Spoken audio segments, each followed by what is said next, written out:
नमः शिवाय। ओम नमः शिवाय। ओम नमः शिवाय। नमः शिवाय। ओम नमः शिवाय। ओम नमः शिवाय। ओम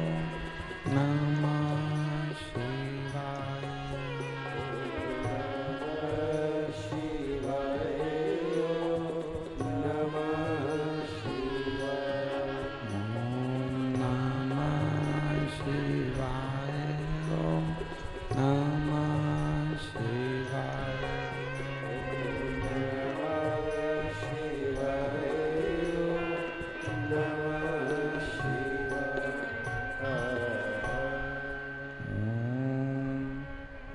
नमः शिवाय। ओम नमः शिवाय।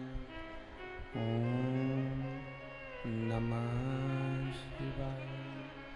ओम नमः शिवाय। नमः शिवाय। ओम नमः शिवाय। ओम नमः शिवाय।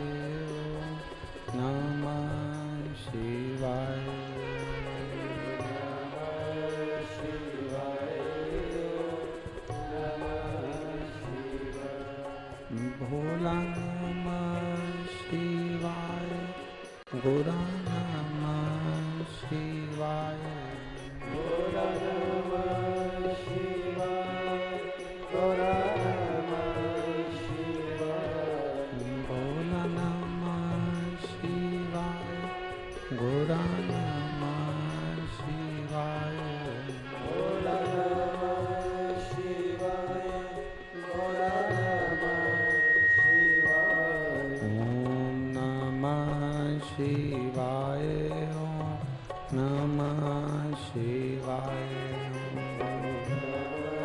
शिवाय।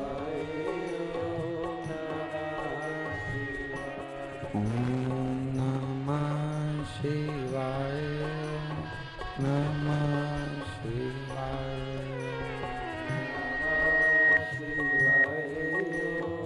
नमः शिवाय।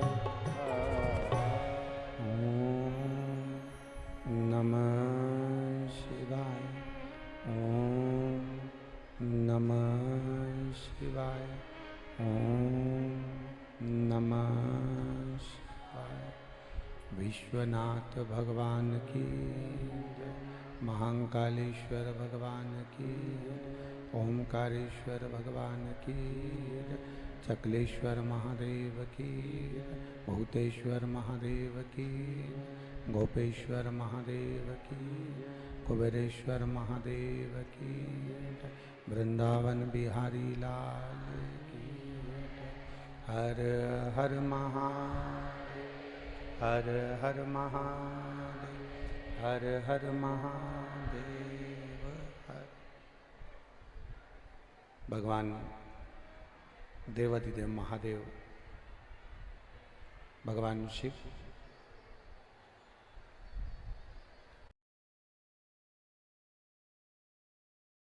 पुनीत पावन शिव महापुराण की कथा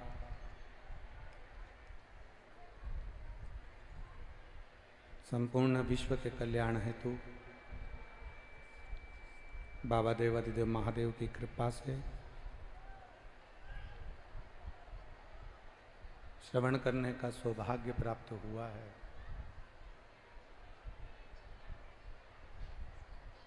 कथा में विराजमान सभी श्रोता भाई बहन, ये वाला से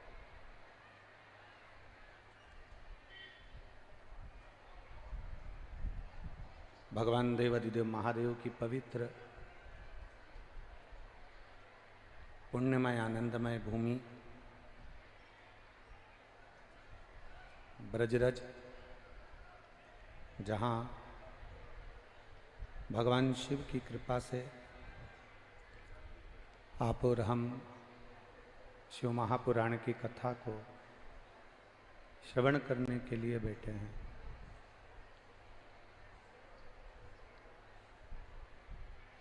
कथा के मुख्य यजमान श्री सुभाष चंद्र अग्रवाल जी बासैया, श्रीमती रेणु अग्रवाल, श्री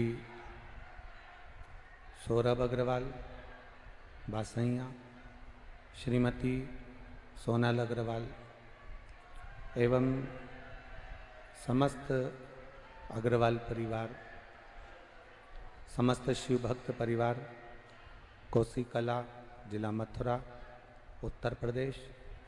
एक बार यजमान परिवार के लिए जोरदार ताली बजाकर स्वागत, वंदन, अभिनंदन।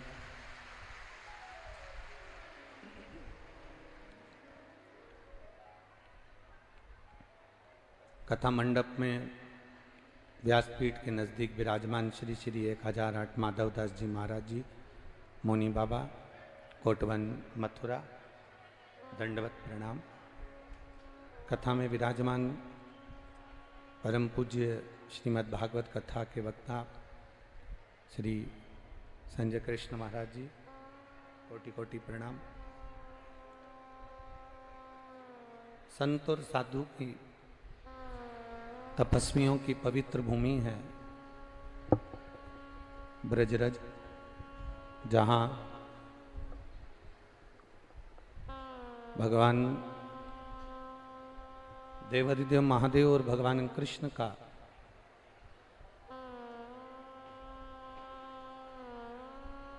एक अनूठा संगम है।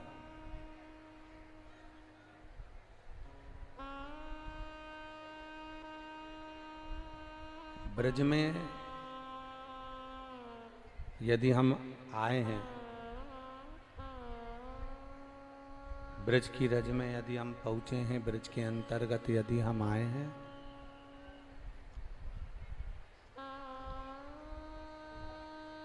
और ब्रज रज में यदि हम पहुंचे हैं तो केवल एक कृष्ण भगवान की ही भक्ति। What matters to me is being disciplined and passionate towards my craft.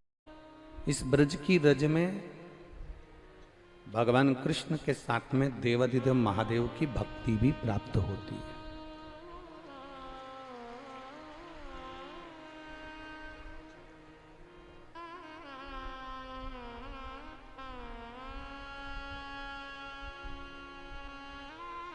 आपसे एक बात कहें या पूछें, भगवान को तुम्हारे घर में रहना अच्छा लगता है क्या?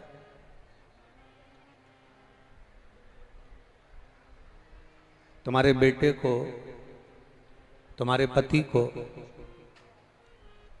तुम घर में रखो, 24 घंटा रखो, 1 मिनट के लिए भी उसको ना जाने दो। इधर की आवाज खोलो बेटा, पंडाल की।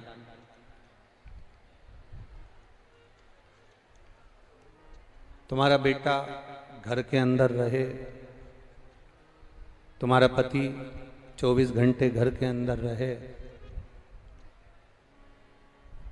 आपको अच्छा लगेगा क्या? अरे बोलो तो जम के, नहीं लगेगा। बेटा अगर 24 घंटे घर के अंदर पड़ा हुआ है, बैठा हुआ है, सो रहा है, तो आपको अच्छा नहीं लगेगा। पति अगर घर के अंदर पड़ा हुआ है, बैठा हुआ है, सो रहा है, तो आपको अच्छा नहीं लगेगा। भगवान तुम्हारे घर के अंदर रहे, ये भगवान को अच्छा नहीं लगता। भगवान कहते हैं मुझे घर के अंदर मत रखो, रखना है तो तुम्हारे दिल के अंदर रखो।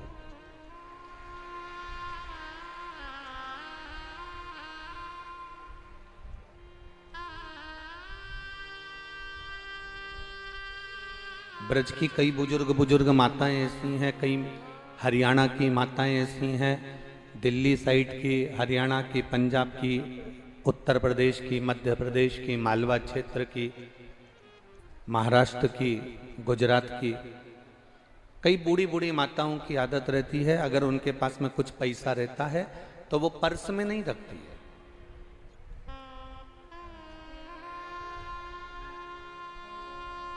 उनके पास में अगर धन है, उनके पास में कुछ 10 रुपए, 50 रुपए, 20 रुपए, कोई खुला पैसा, कोई ज्यादा पैसा है, तो वो माँ अपने पर्स में नहीं रखती।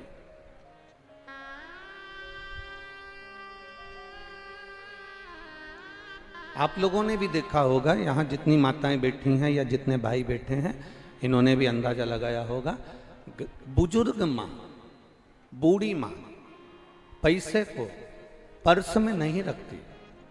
बुजुर्ग माँ, बूढ़ी माँ पैसे को अपने पल्लू में बांध कर रखती। बोलो सही है? कहाँ बांधा उसने? अपने रुपट्टे में बांध लिया, अपने पल्लू में बांध लिया। अपने एक सिर पर जो रुपट्टा होता है, जो पल्लू होता है, जो साड़ी का पल्लू होता है, उस पल्लू में बूढ़ी माँ पैसे को बांध लेती है।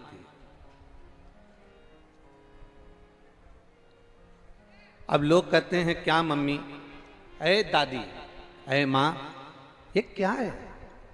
एक से बढ़कर एक पर्स घर में रखे हुए हैं, एक से बढ़कर एक पर्स बैग रखे हुए हैं। आप पैसा उस बैग में रखा करो, उस पर्स में रखा करो। माँ, इस पैसे को तुमने पल्लू में क्यों बांधा? बहू पैसे को पर्स में रख रही है, बेटियां पैसे को पर्स में रख रही हैं, पर बूढ़ी माँ पैसे को पर्स में नहीं रख रही है, वो पैसे को अपने पल्लू में बांध कर रख रही है। क्योंकि बूढ़ी माँ को मालूम है, पल्लू को तुरंत खोलूंगी, रुपया निकालूंगी, दे दूंगी, बचेगा, वापिस बांध लूंगी। ये मेरा पल्लू कहीं छूटने वाला नहीं है, ये मेरा पल्लू कहीं रहने वाला नहीं है। चमड़े का पर्स, चामड़े का पर्स जिसमें तुमने पैसा रखा, वो चामड़े का पर्स तो कपड़े वाले की दुकान पर छूट सकता है, चामड़े का पर्स केले वाले की दुकान पर छूट सकता है, चामड़े का पर्स किराने वाले की दुकान पर छूट सकता है, चामड़े का पर्स ऑटो में, गाड़ी में, तुम कथा सुनने आ रही थी, दुकान पर कहीं छूट सकता है, दर्शन करने गई कहीं छूट सकता है। चामड़े का पर्स कहीं पर भी छूट जाएगा, पर पल्लू में बंधा हुआ पैसा कहीं छूटेगा क्या? जम के तो बोलो, नहीं छूटेगा। पल्लू में बंधा हुआ पैसा तुम्हारे पास में धरा की धरा रहेगा। शिव महापुराण की कथा कहती है, इस शिव महापुराण को, शंकर की भक्ति को, शिव की अविरल भक्ति को, शंकर की कथा को इस शरीर के अंदर मत रखना, इस चामड़े के पर्स में मत रखना, क्योंकि ये चामड़े का पर्स तो मरते ही जमीन पर छूट जाएगा। और ये पल्लू, ये आत्मा है, इस आत्मा में जिसने इस परमात्मा की कथा को रख लिया, ये वैकुंठ तक चले जाए, अंत बिंदु तक जाए। ये चामड़े का पर्स तो कभी भी छूट सकता है, चामड़े का पर्स तो कभी भी रह सकता है, ये चामड़े का पर्स तो कहीं पर भी रह जाएगा। ये चमड़े का पर्स जब श्वास खत्म हुई, 21,600 श्वास प्रतिदिन मनुष्य के शरीर से निकलती है। 3.5 करोड़ रोम छिद्र ये मानव के शरीर में हैं। ये 21,600 श्वास, 3.5 करोड़ रोम छिद्र कब झड़ जावे, ये श्वास कब निकल जावे, इसकी कोई गारंटी नहीं है। पर इतना याद रखना कि 21,600 श्वास अगर निकल भी गई और तुम्हारे हृदय में भगवान शंकर की भक्ति है, तुम्हारे हृदय में बिहारी जी की भक्ति है, तुम्हारे हृदय में भगवान की भक्ति अगर समाई हुई है, तो तुम चिंता मत करना, वैकुंठ का दरवाजा तुम्हारे लिए 24 घंटे खुला ही मिलने वाला। अब शिव महापुराण एक बड़ी बड़ी सुंदर बात कहती है। शिव महापुराण कभी भी ये नहीं कहती आपसे कि आप वैकुंठ जाएंगे कि नरक जाएंगे।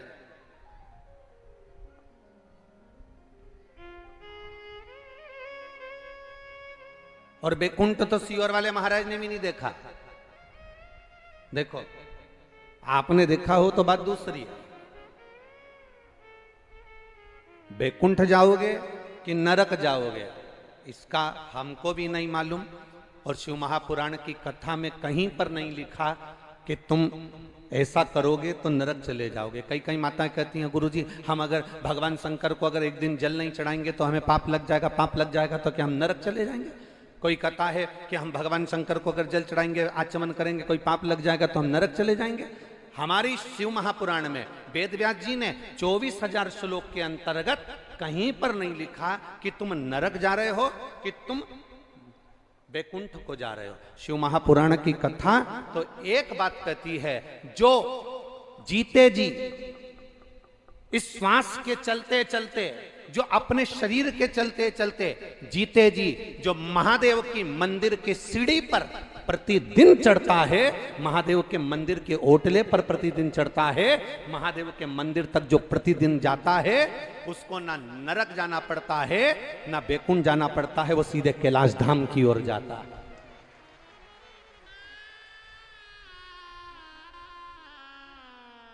स्वर्ग की कामना किसको? स्वर्ग में मिलता क्या है?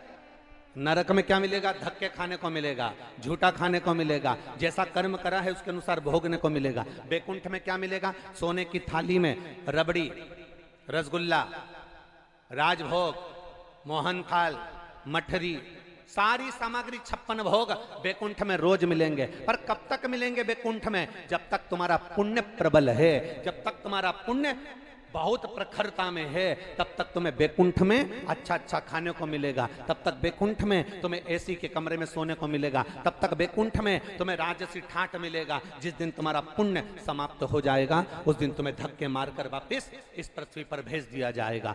अब नरक में तुम धक्के खाओगे, तुम्हारे कर्म तुम्हारे भोग दिए जाएंगे, जब भुगत गए कर्म तब उसके बाद तुमको फिर मृत्यु लोक में भेज दिया जाएगा। पर शिव महापुराण की कथा कहती है, बैकुंठ से भी पुण्य समाप्त होने पर धक्का मार दिया जाता है, नरक से भी पाप खत्म होने के बाद धक्का मार दिया जाता है। पर एक देवाधिदेव महादेव का दरबार एक ऐसा होता है जहां से कभी धक्का नहीं मारा जाता। शंकर ने अपने पास में संजो कर अपना गण बनाकर रख लेते हैं। वो केवल शिव है, वो केवल ओघड़ी है, वो केवल शंभू है। वो धक्का नहीं मारता, वो ठोकर नहीं लगने देता।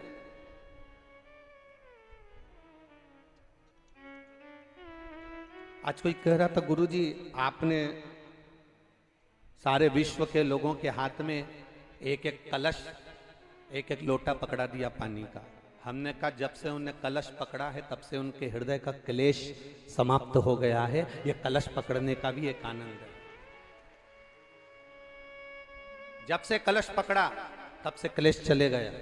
कलश हाथ में है, लोटा हाथ में है, और हम तो फिर कहेंगे, तुम्हारे घर के बच्चों को संस्कार दीजिए, तुम्हारे घर के बच्चों को ज्ञान प्रदान करिए, तुम्हारे घर के बच्चों को अगरबत्ती पकड़ाना प्रारंभ करो, तुम्हारे घर के बच्चों को एक लोटा जल पकड़ाना प्रारंभ करो। जिसके घर के बच्चे बचपन में भगवान के मंदिर में अगरबत्ती पकड़ लेते हैं, जिसके घर के बच्चे भगवान की चौखट पर अगरबत्ती पकड़ लेते हैं, उसके घर के बच्चे कभी चौराहे पर खड़े होकर सिगरेट और बीड़ी नहीं पकड़ते हैं। ये याद रखना।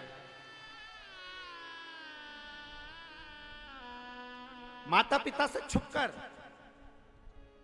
गाड़ी भुड़ भुड़ कर कर, गली में चुपचाप से खड़े होकर, चारों तरफ के गाड़ी के कांच लगाकर, उन्हीं के बच्चे सिगरेट और बीड़ी पीते हैं जिनके घर के बच्चों ने बचपन में उनको अगरबत्ती पकड़ना नहीं सिखाया, जिनके घर के बच्चों को घर के संस्कार नहीं मिल पाए। आज की 6th क्लास में पढ़ने वाला बच्चा, 8th क्लास में पढ़ने वाला बच्चा, 10th क्लास में पढ़ने वाला बच्चा, 12th क्लास में पढ़ने वाला बच्चा छुपकर माता पिता से कहीं सिगरेट, कहीं बीड़ी, कहीं चिलम, कहीं नशा कर रहा है। छोटे छोटे बच्चे, कौन ने दिया इनको ज्ञान? कौन ने भेज दिया इनको उस बीड़ी और सिगरेट तक? कौन ने भेज दिया उनको उस नशे तक? कौन ने भेज दिया उनको मदिरा तक? कोई दूसरा भेजने वाला नहीं था। हम डरते थे अपने बच्चों से। छोटी छोटी मेरी माताओं से निवेदन है, मेरी बहुओं से निवेदन है, यहाँ जितनी बेटियां बैठी हैं, जितनी बहुएं बैठी हैं, उनसे निवेदन करेंगे, इस व्यासपीठ से जो भी कहते हैं आपके हित की बात कहते हैं।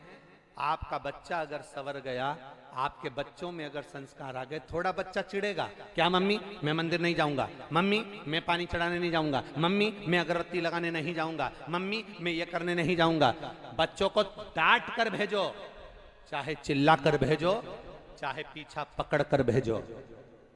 थोड़ी सी दवाई कड़वी जरूर होगी, गोली और इंजेक्शन इन दोनों में बहुत अंतर है। गोली धीरे धीरे रोग को समाप्त करती है और एक इंजेक्शन लग जाए तो रोग 15 से 20 मिनट में समाप्त होना चालू हो जाता है। थोड़ा कष्ट जरूर होगा, थोड़ा तकलीफ जरूर आएगी, थोड़ा आपको बच्चों के पीछे पड़ना पड़ेगा। कल कथा में कहा था, अच्छी सीख देने के लिए बच्चों के पीछे पड़ना पड़ता है, बुरी सीख बच्चों को पीछे पड़कर नहीं दी जाती, बुरी सीख तो बच्चे अपने आप सीख लेते हैं। आज इस पत्र में एक पत्र आया है, बड़ी सुंदर बात उसमें लिखी है।